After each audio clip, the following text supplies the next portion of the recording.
Hello, hello. Good evening. Good evening. Powerful women of abundance.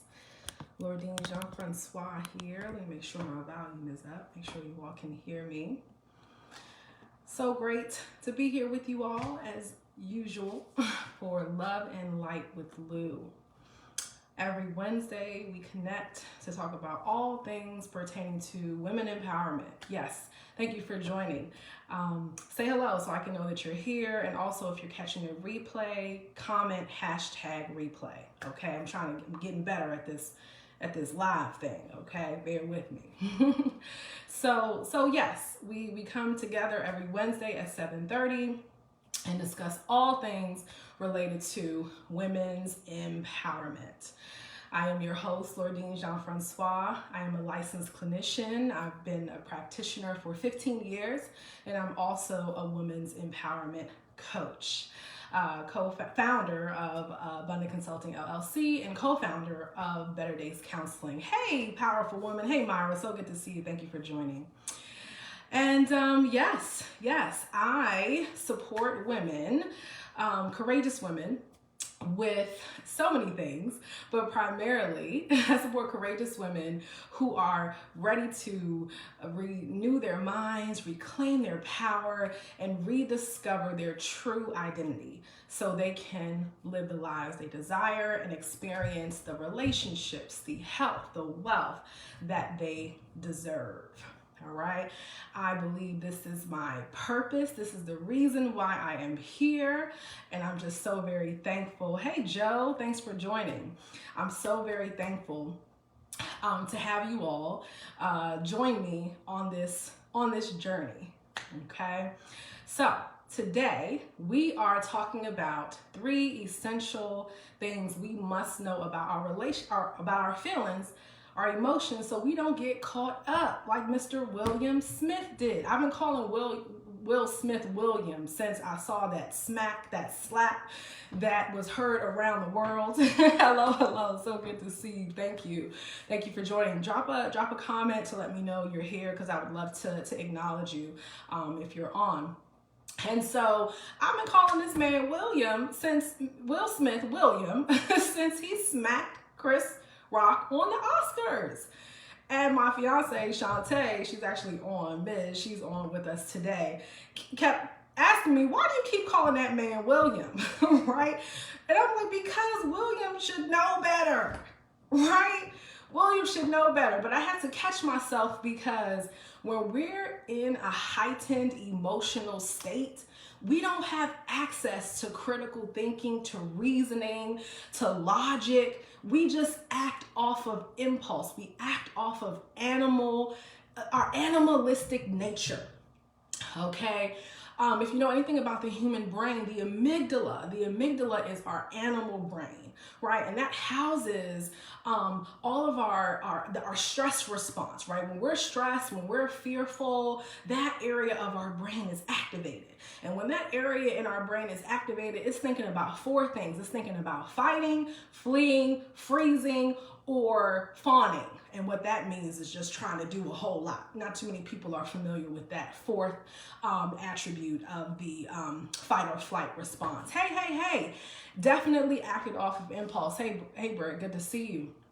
And so when we, over time, when we avoid our emotions, whether we're repressing them, suppressing them, avoiding them, okay, so repression is the unconscious suppression of our emotions, which means that something can be so emotionally overwhelming that we essentially block it out and may not even know we're blocking it out. So that's repression, right? Suppression is a conscious decision to just not deal with the way that you're feeling, right? And we escape them.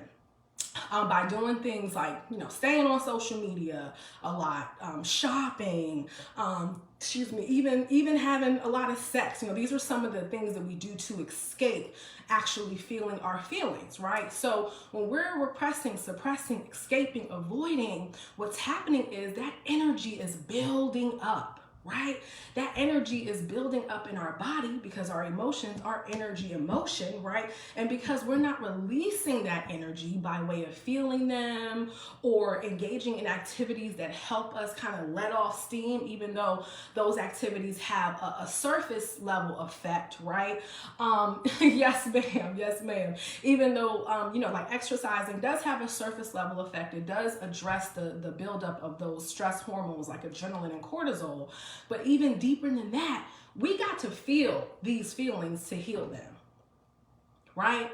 Because even exercising and doing yoga and all the things, right, can be considered an escapism coping strategy if we're not also giving ourselves permission and being intentional about feeling our feelings, really feeling our feelings, right?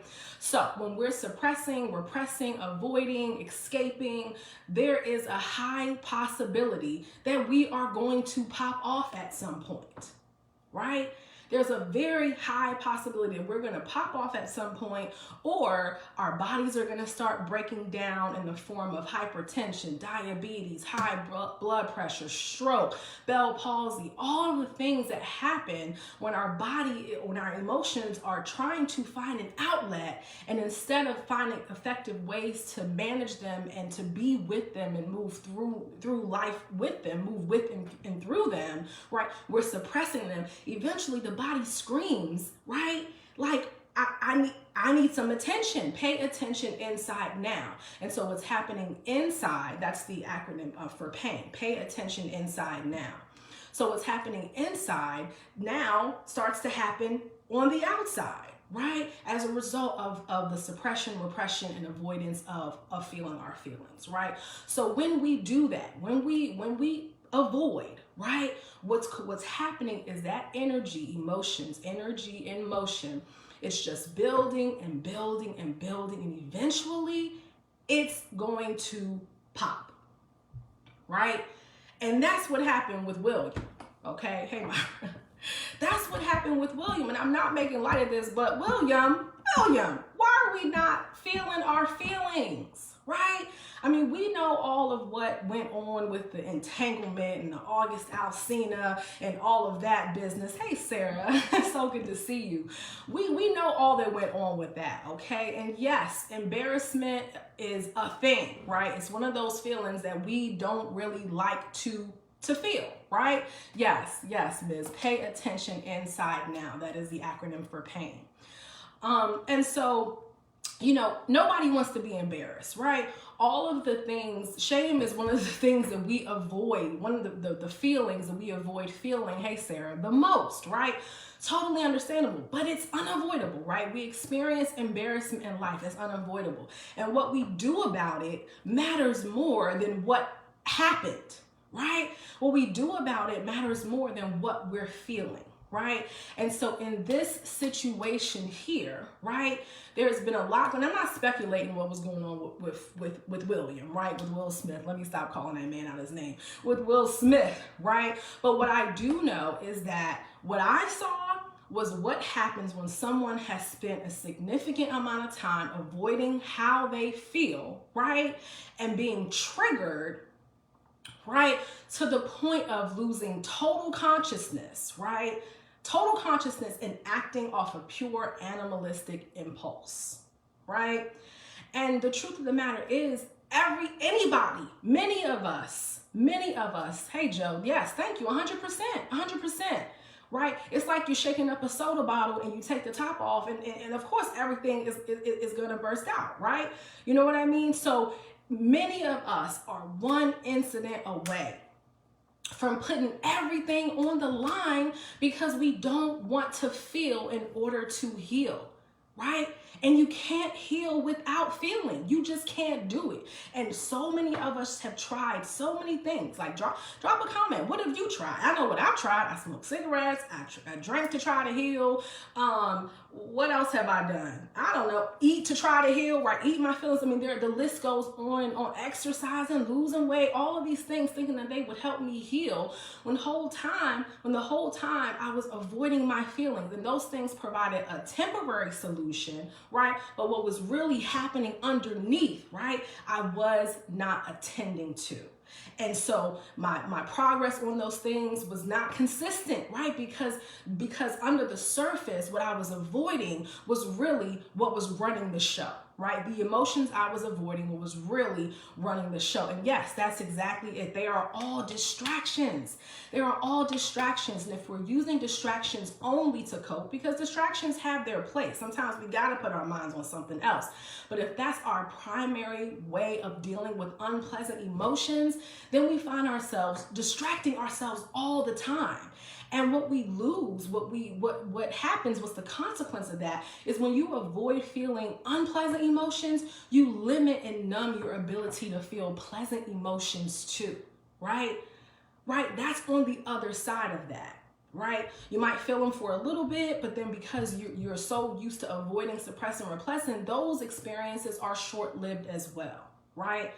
So the avoidance is a temporary a Band-Aid over the pain, right? But applying that Band-Aid just creates more of the same, right? And creates suffering, eventually creates suffering. All right. So I wanted to share these 3 essential things about our emotions. I'm not even going to hold y'all, but I want to share this because it's so very important. All right. So emotions are neutral. This is number 1. Emotions are neutral. There's no such thing as a good or bad emotion. Many of us, because of what we were, how we were responded to when we cried, or when we were angry, or when we were hurt or upset, even when we were excited, right? Right? What you all happy for? I remember, I'll share this story with you. And Joanne, please chime in, because I don't know if you remember this story. Joanne's my cousin, y'all. I don't know if you remember this story, but one day, Gananin, that's what we call our grandma, Gananin, I was walking around the house just really happy, really bubbly, right? And my grandmother looked at me and she was like, "Gayonti munki gay konsa," right? And what that means in Creole, that was Creole. Gayonti munki gay konsa. For those of you who don't know, I'm Haitian. Haitian American, Gayonti munki gay konsa. And all I heard was gay, right? And I heard gay, and I looked at her facial expression, right?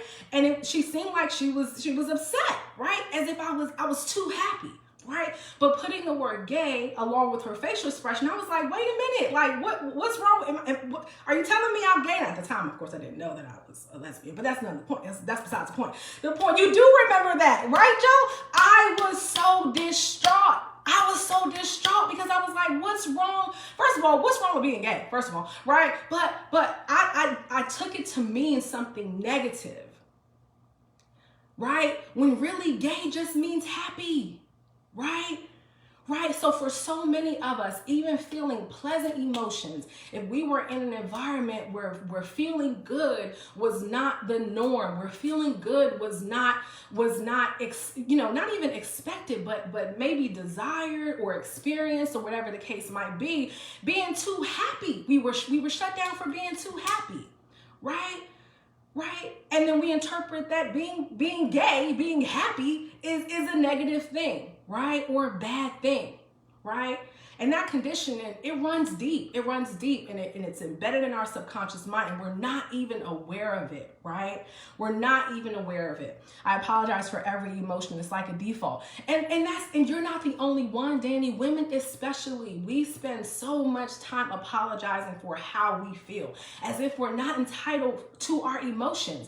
And that has a lot to do with the conditioning that we've received, either from society or from our parents, from other adult influences in our lives, right? We think we have to apologize for being human, right?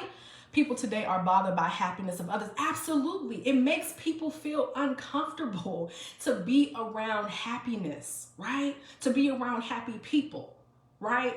And so that has, again, a lot to do with a lot of the conditioning we've received around good, bad emotions, right? So let's let that go. Emotions are neither good or bad. They are neutral. They are neutral. Okay, they are neutral. There are 6 basic emotions, right? Here are the 6 basic human emotions. All other emotions are an extension of these 6 basic human emotions, okay? So, happiness, sadness, fear, anger, surprise, and disgust. Okay, those are the 6 basic human emotions. And if you want to see a really cute movie about emotions, I think they talk about either the main 6 and some people say there are 4, but I chose to go with 6 today. Is Inside Out. Very, very cute movie. If you've seen the movie, drop a comment. I thought it was absolutely adorable.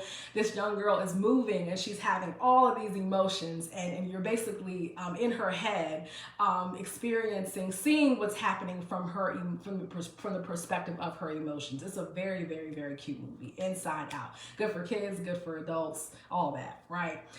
Yep. So thanks, Sarah. So yes, emotions are neutral. They're neither good or bad. Okay. And we have 6. Hey, Roger, what's up? What's up? Good to see you. That was such a great movie, right? Absolutely. I didn't think I was going to like it as much as I did, but it's a classic. I recommend it to my clients all the time, right?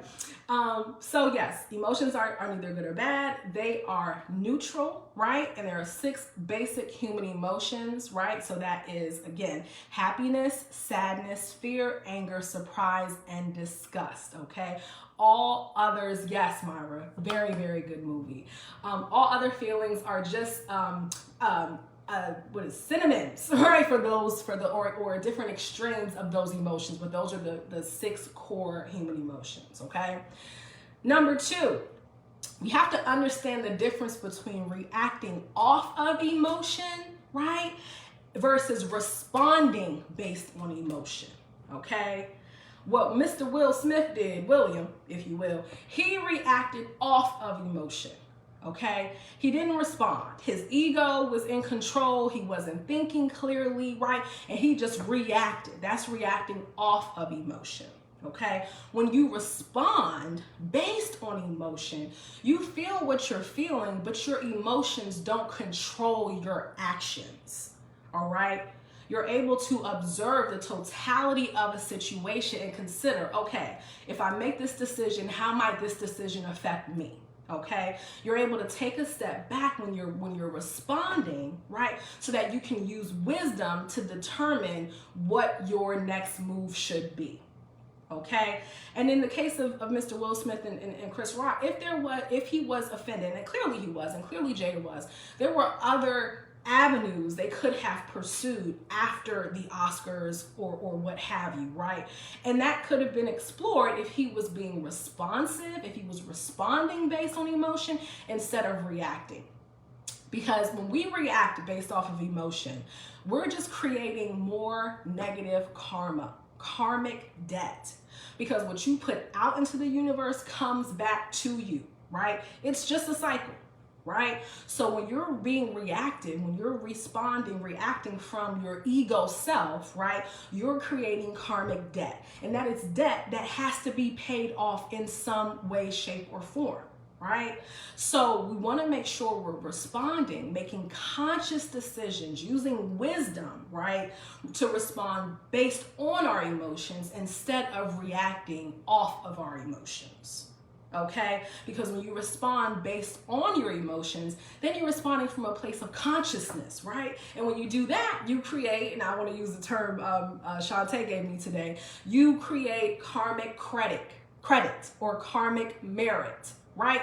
Because just like the bad you put out comes back, the good you put out comes back, right? So when you're responsive, we can break this negative karmic debt cycle that so many of us find ourselves stuck in because we're reacting instead of responding. Okay? Yes, respond versus reacting. Absolutely. Thank God for growth. I'm working hard on that. Absolutely. And it takes practice. It takes consistent effort because so many of us are still controlled or working on taking back our control, right, over that animalistic aspect of who we are. It's part of all of us, right? And as part of this process of evolution, there's still some of that there. But as you work on being more responsive, as you work on actually feeling your feelings instead of suppressing or repressing them, right, changing the way that you're thinking, building new neurological pathways, that's evolution, right? This is how we evolve, right? So yes, thank goodness for growth. Thank God for growth, right? Being responsive instead of being reactive is exactly what growth looks like, okay? And it can save our lives, okay? I mean, you find people in getting in arguments, and I heard somebody's, I don't know, whose a girlfriend was it that was shot outside of shot and killed outside of a bowling alley over a bowling ball. Was a young thug or somebody, I don't know if it was his girlfriend, his baby's, the mother of his child, I don't know. If y'all know, drop a comment. But this just happened recently. I think Sarah shared this with me. And I'm like, is that where we are in this world, that we're being so reactive that life has no meaning? Right? Young thug. Life has no meaning. That's where we are, right? And I don't want to claim that because that's not where we all are. But what I'm saying is that is a reflection. All these road rage shootings, all of those things, all of the chaos you see in the world. This is a statement that I am making emphatically. All of the chaos you see in the world is a result of people not knowing how to effectively deal with and manage unpleasant emotions. Period. And we're killing ourselves and killing each other because of it. And what I mean by killing ourselves, experiencing physical dis-ease, emotional dis-ease, mental dis-ease, because we're not allowing ourselves to feel our emotions. All right? Absolutely. Absolutely. And so we got to change. We have to break these karmic debt cycles, right? We have to break these karmic debt cycles because we're paying for it. And if we're not paying for it, our kids are paying for it. Our family is paying for it. Our moms, our sisters, because it's all just going out into the universe, right? So it's bound to affect somebody you love, even if it does not affect you directly. That's the magnitude of what happens when we're in ego reactivity mode. We're setting ourselves up and the people that we love up to receive that karmic debt in some way, right? And I know this is beyond just feeling your emotions, but spiritually, energetically, we have to know what's going on here. Because too many of us are dying because we are afraid to feel. And I get it. It makes sense to not want to feel what doesn't feel good, right? To want to problem solve what doesn't feel good. That's why we have to realize emotions just are. They're not good or bad, they just are. Because putting the label bad on it is what creates the reaction that makes us not want to feel it. But the question is, what if good was bad and bad was good? Right? They're really just labels and words that we put on emotions to stop ourselves from feeling it. But what if good was bad and bad was good? It's all programming. It's all conditioning. Emotions just are. Okay, I took my back to the first one, but I wanted to reiterate that. All right. And lastly, right, number 3, emotions are considered, they're reinforcers, right? Thanks, Joe. Yes, Joanne, that was said about you. Yeah. So sad. Yeah, so sad. So thirdly, emotions are reinforcers. They're not a weakness. They're actually a strength. And this is how they reinforce us, right? Provide reinforcement. In essence, they provide positive reinforcement. They indicate positive reinforcement or negative reinforcement. So what do I mean by that, right? When you have a good feeling emotion, that typically means it's positive reinforcement, right? Keep doing what you're doing, right? What you're doing is working for you, right? You work out, you feel good after you work out once you kind of get past the pain, right? But that is reinforcement. That's positive reinforcement. I worked out, that felt good, right? I feel happy about it. So now I'm positively reinforced to continue doing more of what feels good, right? Negative reinforcement works the same way. If something doesn't feel good to you, that's an indication to pay attention and change course, right? Evaluate what you're doing. Get curious about how you're feeling. Try to figure out what your emotions are trying to tell you, okay? So they're reinforcers, right? They give us guidance and tell us what we should be doing more of and what we should be doing less of, right? I have to watch again. Yes. It'll be posted to the group, Britt. So yes, they're reinforcers. You feel good, that means keep doing what you're doing, right? If you don't feel so good, right, to use the term good, bad, what have you, right, then that means get curious, and even get curious about feeling good too. You want to know what makes you feel good so you can keep doing what makes you feel good, right? But you want to get curious, right? If it's negatively reinforcing, that's an indication that you need to pay attention to what's going on. Right? Now there is a caveat to this though, right? Because so many of us mistake pleasure for happiness. There's a difference, right? Between pleasure and happiness. There's a difference between pleasure and joy, right? Happiness and joy. Pleasure is reinforcement for the ego, right? It's these are the things that satisfy the ego-driven attributes of who we are, right? The glamour and being seen, even being envy, pride, right? That's about pleasure. That feeds the ego. Joy and happiness, that's what it feels like when your soul is fed, right? Right? That's what you feel like when your soul is fed. And so you have to be able to distinguish between pleasure and happiness, because some of us feel pleasure from cussing people out, right? And we mistake that feeling for happiness, but really it's just pleasure because the ego is being reinforced, okay? So you want to make sure you know the difference between pleasure and joy and happiness, because they're not the same thing.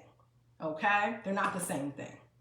All right? And so the tip I'm going to share with you all tonight, the way to really start to connect more or connect even further, depending on where you are in your journey with your emotions, is to set time aside, even 5 minutes. 5 minutes.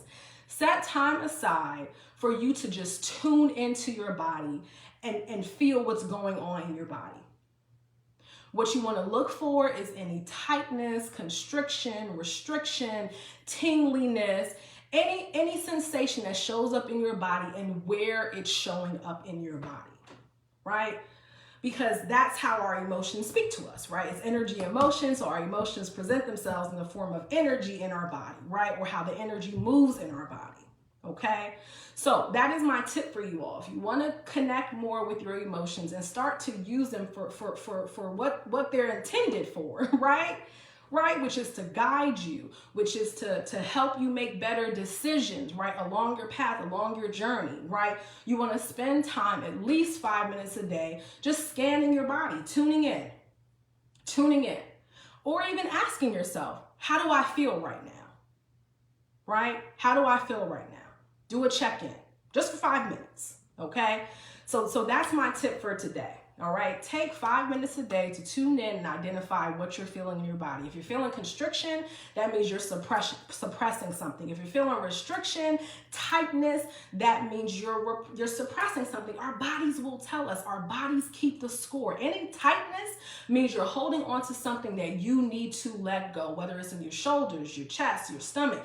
Any tightness is an indication that you are stuffing down, repressing your emotion. Lightness, right? A sense of space, freeness, right? Right? Freedom in your body. That's an indication that you're allowing your natural energy to flow. Okay? So tune in. Tune in for tightness, tingling, any sensations that come up.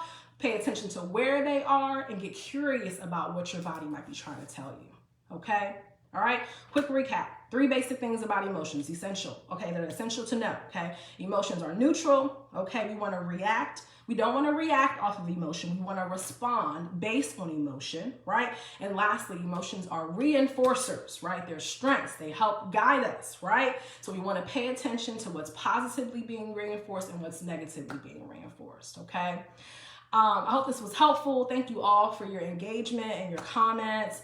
I did take us over a little bit. I wasn't even planning to be on this long, so thank you for hanging on, hanging in there with me. If you would like specialized support with learning how to effectively manage, move with, right, and through unpleasant emotions so you can continue to grow, because that's what this is about. When our emotional maturity is stunted, our growth is stunted. You can't grow if you don't know how you feel. Because knowing how you feel is what keeps you on your path, right? Being able to feel your feelings is what tells you this works for me, this doesn't work for me, this is good for me, this isn't good for me. So without having a healthy relationship with your emotions, your growth is limited, stunted, when you don't know how to effectively move with and through your emotions. Okay, so if you like specialized support with that, you can DM me on whichever platform you're viewing this video on. You can also visit my website, www.abundantconsulting.org. I think I said that, abundantconsulting.org. I also released my first ebook, 10 Habits Blocking Your Abundance. That's for sale on my website as well. Check it out if you have not already. And for those of you who have purchased, thank you. I'm so very grateful. I love connecting with you all, and I love being able to share my gifts with you and to just share this space and this energy with you all. So until we meet again, I am Lordine Jean-Francois. This is Love and Light with Lou. And until the next time, you be well. Peace.